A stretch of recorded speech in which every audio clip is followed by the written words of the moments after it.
Ja, das ist right. Oh, sorry, it came out. Oh, shit.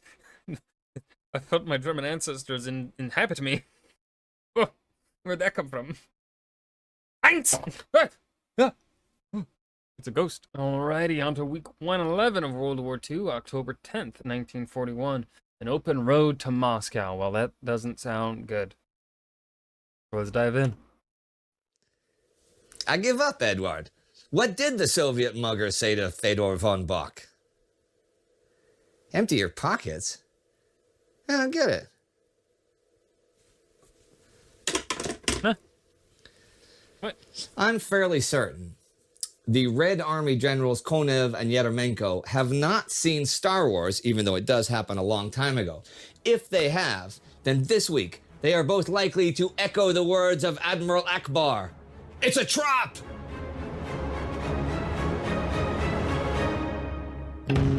Alright. Alright. I'm Indy Nidell. This is World War II. Last week, the Germans launched Operation Typhoon, their new drive on Moscow, which began with immediate territorial gains. The Japanese lost at Changsha, the Soviets began to evacuate Odessa, and the Allies met and decided to send incredible amounts of supplies to the Soviets. On the 5th, German Quartermaster General Eduard Wagner writes of Operation Typhoon. Our impression is that the final great collapse is immediately ahead, and that I feel like you've been saying that for quite some time now, my dude. I don't believe you. tonight the Kremlin is packing its bags. He writes about Hitler. This time he is intervening, and one can say decisively, in the operation. And so far, he has been right every time. The major victory in the South is his work alone. Damn, Glazer. Another diary, that of Panzer Army Commander Heinz Guderian, reports snow on October 6th. It's funny because, as John Keegan points out, it's hard to know just now which would be better for the Germans, a long autumn or an early winter. A long autumn will mean Germany trying to advance through roads turned into swamps by the rains, which might not be possible, but an early winter, an early Russian winter, will freeze the roads solid enough but will bring blizzards and frostbite. But whatever the weather turns out to be, can the Red Army formations that remain in Europe hold on? The losses have been multi-million in 3.5 months. Over 2 million soldiers lost as POWs, and that doesn't even count the dead and the wounded. The Red Army that remains in European Russia has perhaps under 1 million men left in 90 divisions, with 770 tanks, and 364 planes. Ooh. Hitler has 90 divisions in just Army Group Center, and that includes 14 panzer divisions and 8 motorized ones. But the Soviets are not giving up. As planned, as the Germans advance, Russian peasants set fire to the already harvested crops, blow up village buildings, and drive the animals away. They will leave behind literally nothing but blackened earth for the Germans. And the Red Army is really starting to fight back. But they're holding on to long sections of the front as the panzers break through around them and are setting themselves up for yet another encirclement. Andrei Yeremenko, running the Red Army's Bryansk front, has asked for permission to withdraw, and Ivan Konev, running the Western front, has been telling Joseph Stalin the danger of being surrounded is growing, but they are not allowed to pull back. Meanwhile, Erich Hepner's panzers smash through the Soviet 43rd Army and head northwest to try to surround the 20th and 24th while making for the rendezvous with Hermann Hoth's panzers at Vyazma. Hoth is backed by Adolf Strauss's 9th Army, but even though he's just 60 kilometers from Vyazma already on the 3rd, Konev's counterattacks stop him and inflict heavy damage. And yet, the armored rings of the Army Group's 3 panzer groups are still slowly closing. Dun, dun, dun. The weather is unusually warm for the season the first few days of the week. And Army Chief of Staff Franz Halder writes in his diary, Operation Typhoon is developing on a truly classic course. The enemy is holding all parts of the front not under attack, which bodes well for the establishment of pockets. At the southern flank of the offensive, Orel, 240 kilometers from Heinz Guderian's starting point on the 2nd, Jesus. falls already the 3rd. But not to Guderian's main force. Arthur Vollschlager's 6th Company enters town, just 4 tanks strong, and holds the city of 140,000 people for hours until a larger force can arrive. Impressive, yes, but this has virtually exhausted all of Guderian's fuel, and it's a ways yet to Moscow. Also, unlike in June, the Luftwaffe does not have any sort of aerial supremacy, and the Red Air Force is making life difficult for the Germans on the ground, and a series of dogfights are taking place in the skies. This is not to the German advantage as much as you might think.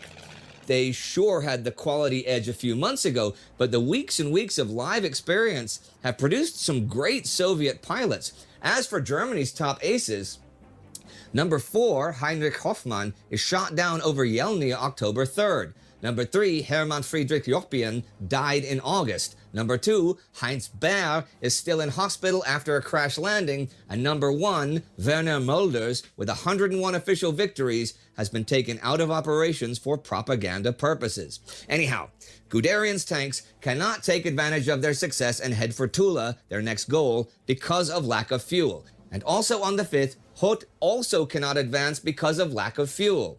It is smiling Albert Kesselring who is responsible for flying in reserves with his already extended Luftwaffe. But some German units have problems beyond fuel. Langermann Erlandkampf's 4th Panzer Division tries to advance from Orel to Mitsensk the 6th, but they are forced to retreat, So many names and not by and enemy words. numerical superiority, by enemy combat superiority. They keep trying, but by the end of the week have only 30 operational tanks left and have gained 0 ground. Clearly, some units of the Red Army had learned to fight and even outmatch the Wehrmacht. As Guderian himself acknowledged after witnessing part of the battle, they were learning. Wow, it's almost as if they're people too. And people learn. Like, why would you expect them not to... Huh? Huh? That doesn't make sense. Like, people learn. Like it's just gonna happen in war. It always happens. I don't think there's really a single war that has lasted for a significant period of time where the oh, whatever. Why is the first thing I'm hearing coming to the stream is German advantage? Is your German iconics? It's propaganda. But are they learning quickly enough? On the 5th, Soviet Chief of Staff Boris Shaposhnikov gets a report that a German column 20 kilometers long is advancing unopposed on Yukhnov around a third of the way, 150 kilometers or so, to Moscow. Shaposhnikov does not believe it, but 2 recon planes later finally sees fit to tell Joseph Stalin. Ja, das ist right! Oh, sorry, it came out. Oh, shit. I felt my German ancestors inhabit me. Oh, where'd that come from? Eins! It's a ghost. The plain fact is that German units are operating behind Soviet lines with nothing between them and Moscow. Stalin says to Well, you are the German too? Yeah, sort of. Not really. I don't know when my family came over. My family either came over when it was still just Prussia, or after German unification. I'm not really sure what part of the 19th century my German family came over. I believe my Swedish family probably... You know what? They might have all come over post-German unification. They might have. I'm not really sure. I think my Swedish family came over in the late 1800s. I think much of my family is late 1800s immigrants. So I've been here before the dictator. I mean, our glorious supreme leader of America. mobilize everything and hold the Germans for a week until they can bring in reserves. A new defensive line should be built 110 kilometers west of Moscow, anchored on Mozhaisk. We have like 5 or 6 news documentaries. You'd love German television. We have like 5 or 6 news documentaries or 9 of them for the whole year. Oh no, I hate World War II documentaries. I'm literally watching this series. So Iconics, for I don't think you're aware. I'm kind of watching this series out of spite. My YouTube audience, when I was going through the Indie Nidell also did a week by week World War One series for the 100th anniversary of World War One. So from 2014 to 2018, and then after that, they did. He started working on a World War Two version of this. The World War Two series, I think, ended sometime last year. I want to say. I think they started probably around 2019. I'm not sure. Um, and uh, well, during the World War One series, members of my audience did not believe that I would watch the whole thing. Well, I did, because I had to prove them wrong. Well, then they started leaving comments as I got closer and closer to the end of the World War One series that if I were to ever do the World War Two series, that I would also never finish it. So I am here to prove them wrong again. But I think it's the last time I'm going to try and prove them wrong, because this is long as fuck, right? I am 2 years into the war. The war started in 39. The war ends in 45. Western, Reserve, and Bryansk fronts are now authorized to withdraw. But once again, it seems to be too late. By the 7th, disaster is unfolding. Georgy Zhukov has arrived from Leningrad to take over the defense of Moscow, but he sees that. Oh, and for those watching on YouTube, yes, I do stream my reactions now. Go. My Twitch is in below. Go click follow and actually watch me, so that my ego can be improved. Please. The scale of the disaster. Both the Western and Reserve fronts are in a huge pocket centered on Vyazma, and the road to Moscow is in fact open. But Vyazma is not the only pocket. See, Hans-Jürgen von Arnim's 17th Panzer Division, part of Guderian's gang, has 30 serviceable tanks left on the 5th, but yet a day later takes Bryansk and the bridges across the Desna. By the 8th, a pocket is loosely centered around Bryansk, and 3 Soviet armies, the 3rd, 13th, and 50th, have now been cut off. Also by then, Hoth in the north has gotten enough fuel, has overcome Soviet counterattacks, and is sweeping southeast all the way around to Vyazma, and some of his panzer units under Hans von Funk enter the town. Hepner's spearhead reaches Vyazma from the south early the 7th. Now trapped in the Vyazma pocket are the 16th, 19th, 20th, and 24th Soviet armies. That's not good. These two pockets together is an achievement for Army Group Commander Fedor von Bock that maybe even surpasses Minsk and Smolensk. It is good for him that the weather has been good so far, dry and warm.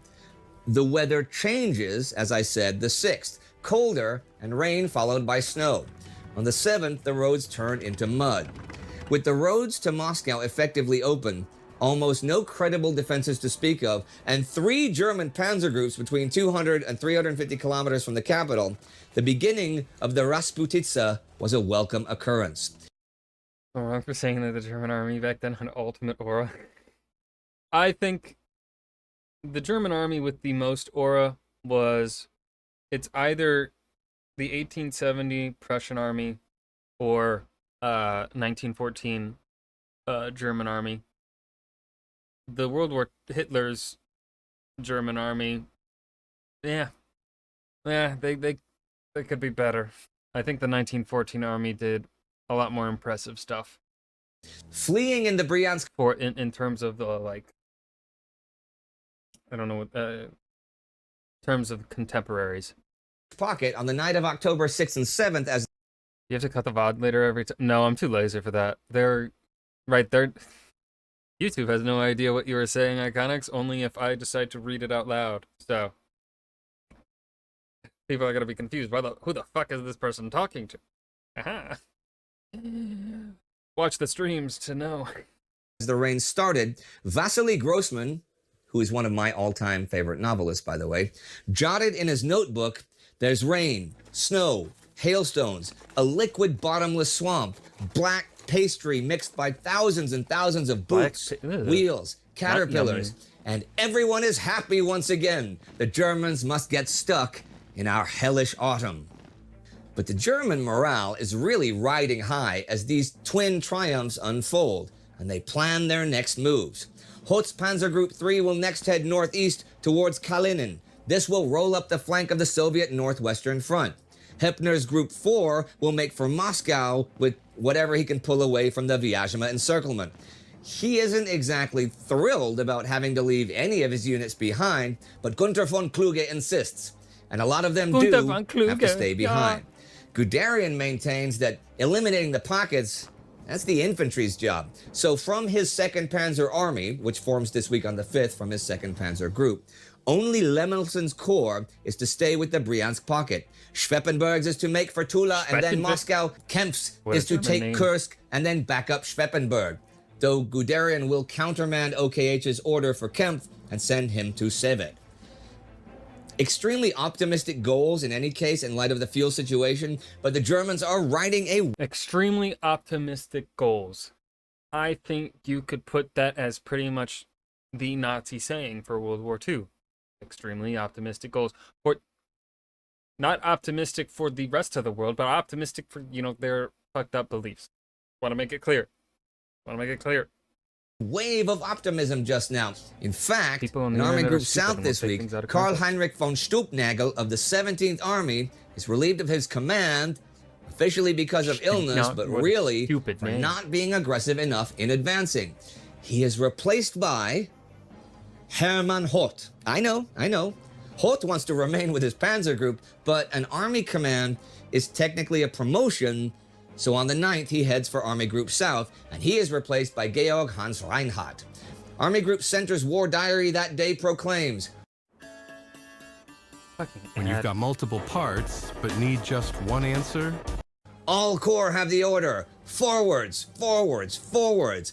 And the Nazi paper Völkische Beobachter proclaims, campaign in the East decided, and the military end of the Bolsheviks. But their offensive may well be living on borrowed time. The fuel supplies stockpiled at Gomo, Roslavel, and Smolensk are running low already this first week of Typhoon. And by the end of the week, the weather has slowed down movement in some cases to a standstill. And on the 10th, as the week ends, large Red Army formations begin trying to batter their way out of the Vyazma ring. But the Germans are advancing also in the south. Ewald von Kleist's Panzer Army has been on the move south of Poltava, and after defeating the Soviet 12th Army, has made for Melitopol. Here, they encircle 6 Soviet divisions on the 7th. These are elements of Fyodor Karetonov's 9th and Whoa, what fucking hairdo, man. Holy shit. Smirnov's 18th armies. Wow. The Soviets take heavy losses, and Smirnov himself is killed, but at the end of the week, the Soviets fight their way out of the trap and escape along the coast of the Sea of Azov.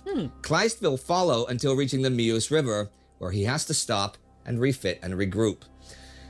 The Germans are not the only ones refitting and regrouping, though. On the 4th, the 22nd Armored Brigade of the British 7th Armored Division arrives in Egypt. They were supposed to arrive in mid-September, and they still need to be modified for the desert and the crews retrained, but Theater Commander Claude Auchinleck's army is growing, and perhaps within a month or two, will be ready for a new offensive. Alan Cunningham, in charge of the success in Abyssinia, is going to lead it. They've been making plans for weeks now. Initially, there were 2 different plans. One for an advance to Jallo to cut Axis communications south of Benghazi, and the other for a major thrust towards Tobruk, along with diversionary attacks to the south. The first one requires a dispersal of armor and involves a tricky supply line. So on the 3rd, they decide they're going for option 2, the thrust at Tobruk. German commander Erwin Rommel will have to decide to either allow them to break the siege there or commit his armor against superior numbers, which Auchinleck and Cunningham hope he would do so he can be destroyed. And that is the week. A week of German gains and impending Soviet disaster, but also a week of meteorological portents. The German logistical situation is a shambles, as we've seen before. But they certainly have good morale at the moment, and the triumph of the will against any and all odds is central to the Nazi ethos. Heck, it's the title of one of their main propaganda films. The danger with relying solely on morale, though, is that statistical chances can take a back seat to emotional qualities. Dr. Fritz Meski writes in Deutsche Allgemeine Zeitung on the 9th, weather conditions have special influence on the conduct of a war employing motorized armies in the East. However, neither our panzer divisions nor our supply columns, and least of all our infantry, are so delicate that they would have to halt in advance because of rain. We have won German national. Oh, it's so nice having a translator in chat. huge envelopment battles despite incessant rain and completely sodden roads. The weather is always the same for friend and foe Wow, a real German. I didn't know they existed. alike, and does not alter relative combat proportions and thus affect morale, which in any case decides battles. Well, the Germans have the morale. They just don't have the roads or the fuel Oh yeah, we do exist. Yeah. Realer than the French. or the good weather. So for their sake, they better hope Dr. Meski is right. Something tells me Dr. Meski is not right. The woman who created that film, Triumph of the Will, was Leni Riefenstahl. We did a biospecial And that was week 111 of World War II, October 10th, 1941, an open road to Moscow. Fun. This was a good. Oh man, spoilers! Oh shit, fuck, I forgot. I can't spoil World War II, man. No one knows what happens. I mean, they're back. We're about to enter in an electric boogaloo. Feels like we've been in an electric boogaloo for 10 fucking years, though. Anyways, on to week 112.